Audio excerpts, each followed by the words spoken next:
यो भिडियो मैले क्रिस्चियनको लागि लिएर आएको हो अनि यो भिडियोमा म धेरै महत्त्वपूर्ण कुराहरू बाँड्न चाहन्छु तपाईहरुसँग।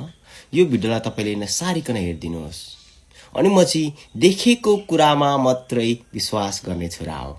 मैले कुनै कुरालाई विश्वास गर्नु चाहिँ मैले देख्नु पर्यो अनि मैले यो संसारमा आज धेरै जस्तो दाजुभाइहरू दिदी बहिनीहरूलाई चर्च आएको देख्छु, प्रभुलाई महिमा प्रशंसा प्रभुलाई प्रार्थना गरेको देख्छु, तर उनीहरूको सोशल मिडिया चाहिँ नि संसारिक कुराले भरिएको छ।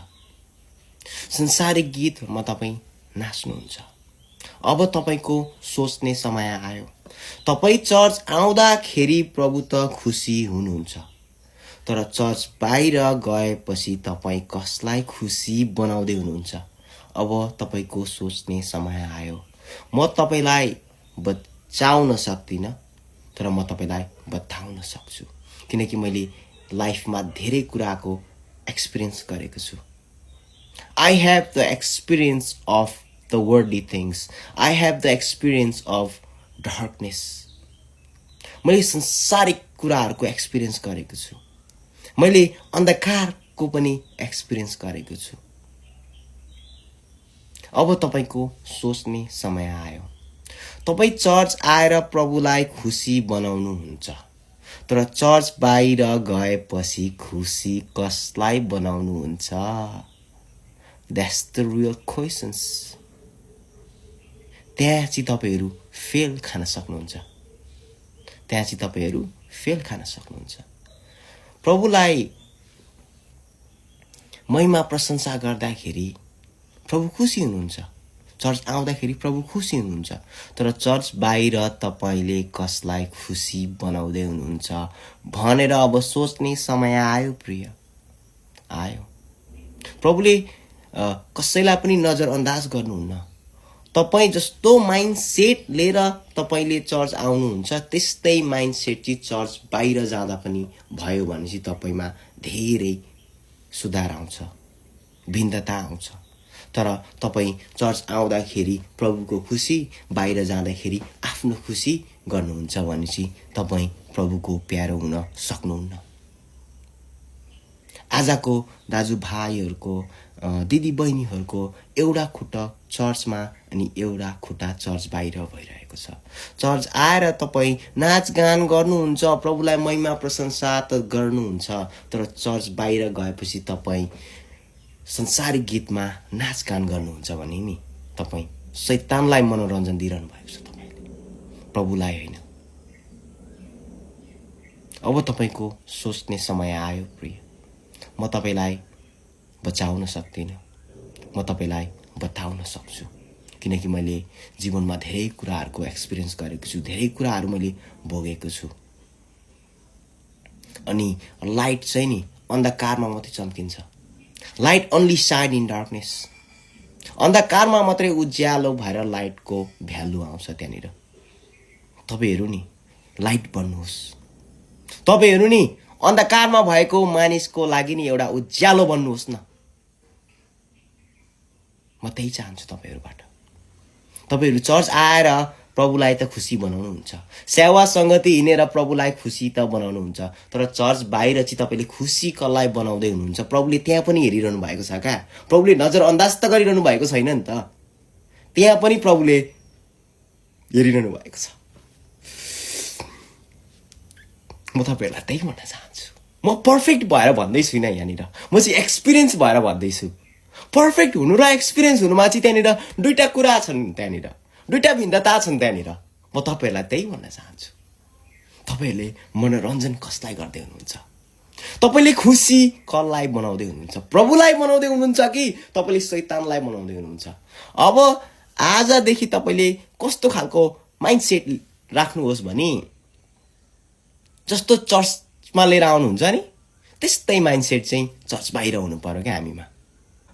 चर्च आएर प्रभु प्रभु भनेर गीत गाउने अनि चर्च बाहिर गएपछि चाहिँ संसारिक गीतमा नाच्ने,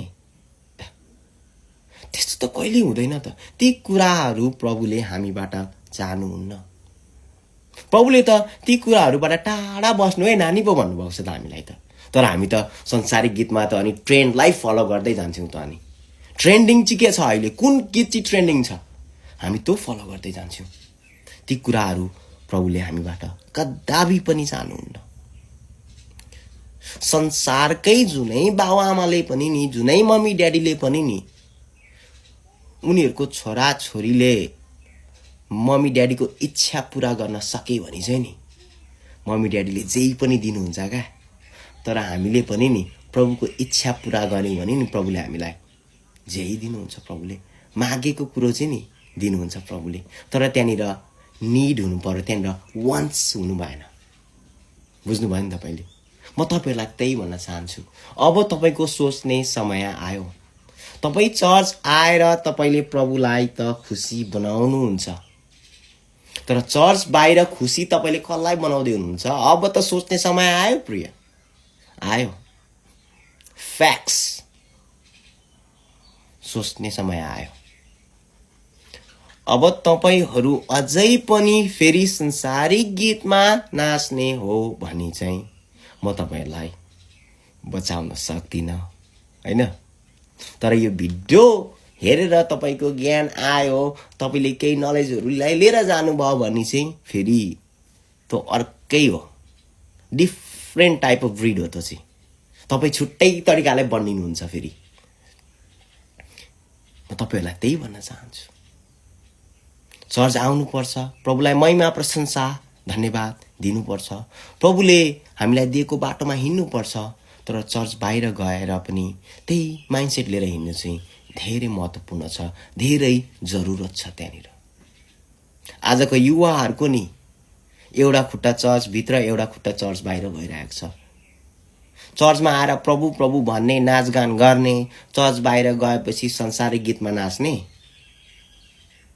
त्यस्तो चाहिँ हुँदैन प्रिय, त्यस्तो चाहिँ हुँदैन। म तपाईँहरूलाई त्यही भन्न चाहन्छु, तपाईँहरूले संसारिक कुराहरूलाई, संसारिक गीतहरूलाई, संसारिक ट्रेन्डिङहरूलाई नि फलो नगर्नुहोस्, प्रभुलाई पछ्याउनुहोस् न, प्रभुलाई फलो गर्नुहोस् न। तपाईँहरूले त्यही भन्न चाहन्छु म। यदि यो भिडियोले तपाईँलाई इन्स्पायर गर्यो भने चाहिँ तपाईँले लाइक, सेयर, कमेन्ट, रिपोस्ट गर्न सक्नुहुन्छ। तर यो भिडियोलाई तपाईँले डाउनलोड गरेर अपलोड गर्ने काम नगर्नुहोस्। जुनै कुरो पनि ओरिजिनल राम्रो हुन्छ, जुनै कुरो पनि अथेन्टिक राम्रो हुन्छ, जुनै कुरो पनि सत्य राम्रो हुन्छ, साँचो राम्रो हुन्छ।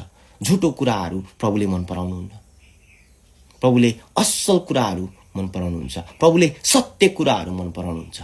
आज यो संसारमा धेरै जस्तो दाजुभाइहरू चाहिँ, दिदीबहिनीहरू चाहिँ संसारिक गीतमा नाच्नुहुन्छ। प्रभुले ती कुराहरू हामीबाट कदापि पनि चाहनुहुन्न। हामी ती कुराहरूको लागि बनेको होइन। सबैको जीवनमा एउटा छुट्टै छुट्टै बोलावट छ, छुट्टै छुट्टै उद्देश्य छ। त्यो उद्देश्यलाई अनि त्यो बोलावटलाई हामीले पछ्याउनु चाहिँ धेरै महत्त्वपूर्ण छ।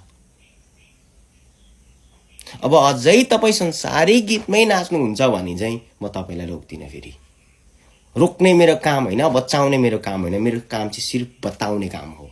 किनकि मैले चाहिँ भोगेको छु नि त, मैले चाहिँ एक्सपिरियन्स गर्न पाएको छु।